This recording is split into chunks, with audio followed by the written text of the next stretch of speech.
Coach Les, you bring back an experienced team with 10 returners with an elite backcourt in Elijah Pepper, announced to the preseason team, and the number one non-transfer scorer in the country. There's also T.Y. Johnson, who averaged 14.5 points per game last season. Can you give us a preview of this season's team, please? Well, I'm really excited about this group. As you said, we bring back a veteran, experienced group that understands what it takes to be successful for UC Davis and for the Big West. And the other component is a coach once told me, you can never have a good basketball team unless you're guard rich. And we feel really excited about our guards that we have coming back.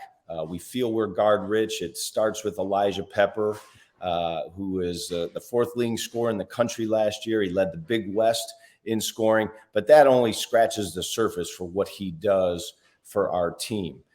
His competitiveness, he's a leader, he's a hard worker, and he's also a stat sheet stuffer. Everyone looks at his eye-popping scoring numbers, but he's always in the top 10 in the league in rebounding, top 10 in assists, top 10 in steals. So he fills up the stat sheet for us, and we're excited to have him back. And then his running mate, who really was a freshman last year, T.Y. Johnson, and he had some unbelievable moments for us. He also had some, quite frankly, some freshman moments. And I think T.Y. has really grown from that experience. And we're expecting big things out of those two. And then you take it to another level. Leo DeBrew, Kane Milling, Ade Adebayo, Sione Luce, all guys that have great experience at this level. So not only a good guard-rich group, but rich in experience, and we have depth that we think we can continue to play up-tempo, continue to pressure defensively.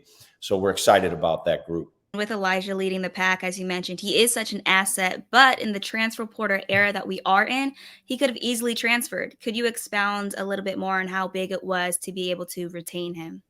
Well, he's just not only a unique player, but he's an extremely unique person. He's extremely loyal.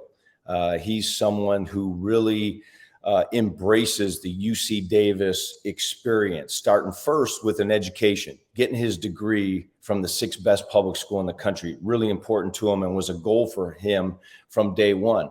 And take it a step further, and he had offers. He had huge NIL money offers. He had offers to transfer to a lot of different schools, what was almost being recruited on a national level, and decided to stay also because he felt there was unfinished business. He talked about when he came here as a freshman, leading UC Davis back to a championship, leading UC Davis back to the tournament. And that business is unfinished, and credit to him and his family who wanted to see it through and come back here and stay for another year. So his focus has been awesome. I think in this day and age, he's a little bit of a unicorn because so many kids are just looking for the next opportunity and looking for the grass is greener on the other side. And here's someone who stayed loyal and stayed true to who he is. And we're very grateful that he's coming back.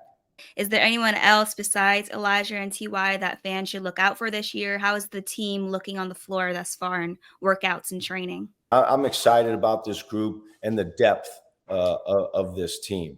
We'll talk a little bit about our front court.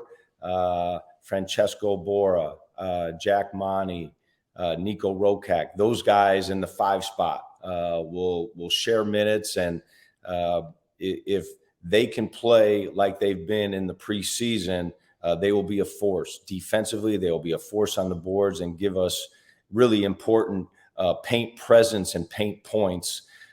We've also added some athleticism in our front court with Pablo Tamba, Sam Manu. They're long, they can run, they can jump, they give us some length, some more shot blocking athleticism. So you combine that group with a deep and talented guard group, we feel good about the style of play. I think we're 8th in the country in fast break points. We're 3rd in the country in free throws attempted, which spoke to our aggressiveness. We think we're going to be able to do that and sustain that with our depth. And then defensively, we're very disruptive. We were one of the tops in the country in creating turnovers, which helps create offense for us. And again, we feel with our depth and length and athleticism, we can be pressure oriented and force teams to do things that they don't want to do on the offensive end, which gets us out in transition and into the open floor. Not only do you have continuity amongst your players, but you have had the same coaching staff for the last 8 years, which is a rarity as it seems assistant coaches are constantly rotating in this business. Could you talk about how you're able to keep that staff through the years and how that impacts the program?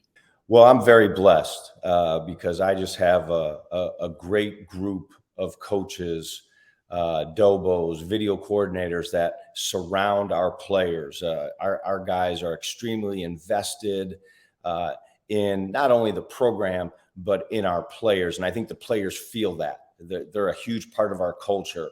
And when I talk about Kevin Nosek or Kyle Vogt or Jonathan Metzger-Jones, the number one experienced staff in Division I basketball is truly saying something, again, in this day and age where everybody's just kind of looking to jump from job to job or run away from situations. We've got guys, and they've had opportunities to leave, but they've decided to stay. They embrace the UC Davis culture. This is a great place to be, a great place to work. We have great leadership. Chancellor May, Rocco DeLuca, our AD, are just quality people, and we see the vision.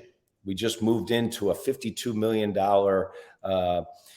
Edwards Family Athletic Center, state-of-the-art offices, weight room, sports medicine area, meeting rooms, video rooms. And so we kind of see, hey, we were able to, through some smoke and mirrors in the past, have some success and win some championships, maybe without as many bells and whistles or resources. And now we as a staff look at this and go, hey, now we've got actually those shiny bells and whistles that recruits want to see. So we feel like the future is extremely bright for our program. And I'm blessed that they'll stay here and help me see this through and continue to build a first-class, first-rate program at UC Davis. So it sounds like it's only up from here, and the player loyalty and development goes hand in hand with how solid and supportive the coaching staff is. So lots of credit to you, and we look forward to watching the team this season. I appreciate your time, Coach. Well, thank you. Appreciate you having me, and welcome to the Big West. It's good to have you. Thank you so much, Coach.